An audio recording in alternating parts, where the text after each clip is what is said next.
हिमाचल प्रदेश में कुल 31,182 पदों के लिए नामांकन पत्र दर्ज करने की प्रक्रिया शुरू हो गई है, लेकिन कई इच्छुक प्रत्याशियों को अयोग्य घोषित करने को लेकर विवाद भी जारी है।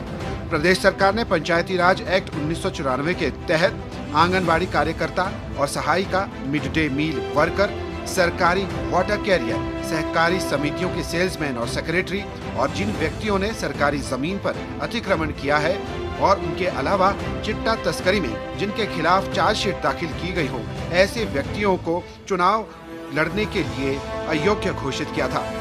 जबकि प्रदेश सरकार द्वारा डिपो होल्डर, कृषक मित्रों, वन अधिकार नियम 2006 के तहत नियमितीकरण के लिए आवेदन करने वाले अतिक्रमणकारियों और होम गार्ड्स, नंबरदार, आउटसोर्स कर्मचारियों को चुनाव लड़ने की छूट दी है।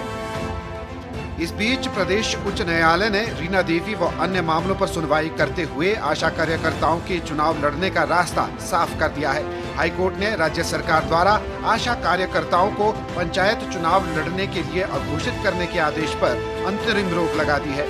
इस स्थगन आदेश के बाद अब आशा कार्यकर्ता पंचायत चुनावों में उम्मीदवार के तौर पर नामांकन भर सकेंगी और चुनाव लड़ सकेंगी।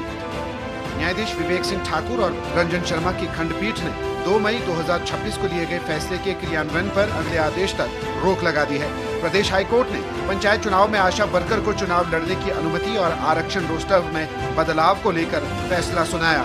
हाईकोर्ट ने 5% आरक्षण रोस्टर पर भी रोक लगाई है और आशा वर्कर को अयोग्य घोषित करने वाली अधिसूचना को खारिज करते हुए ये स्पष्ट किया है कि वे मानद कार्यकर्ता हैं, न कि सरकारी कर्मचारी, इसलिए वे चुनाव लड़ सकती हैं।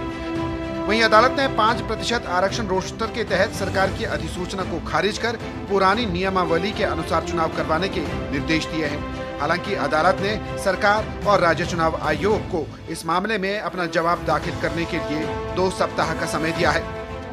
मामले की अगली सुनवाई 1 जून को होगी, जबकि पंचायत चुनाव के लिए 3 चरणों में 26, 28 और 30 मई को मतदान होने निर्धारित है।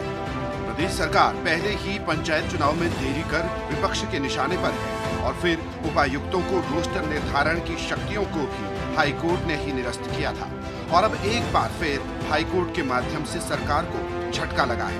वहीं दूसरी ओर कांग्रेस सरकार का दावा है कि स्थानीय निकायों के चुनाव में पार्टी समर्थित प्रत्याशियों की स्थिति मजबूत है।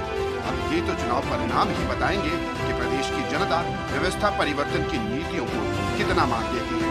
Bureau report, GD news, Shimla.